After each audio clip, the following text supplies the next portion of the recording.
robbery with homicide po ang kaso. Nahuli po yung suspect kaninang madaling araw. Okay, Lola. Magpapatulong po sana ako. Ito kasi naisip ko. Ipiprenda ko ang pension card ko para may pandagdag tayo sa buro. Para maayos yung kaso mo at nang makauwi ka na. Itong itlog na ito, bigyan mo na. Bibigay ko na lang sa'yo.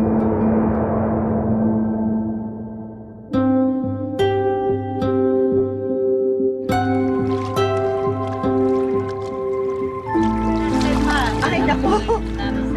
Salamat ho, salamat.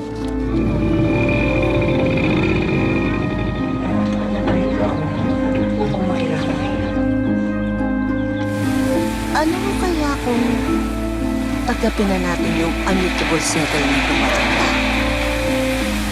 Gusto ko sana maayos naman ang buhay niya bago ako mamatay.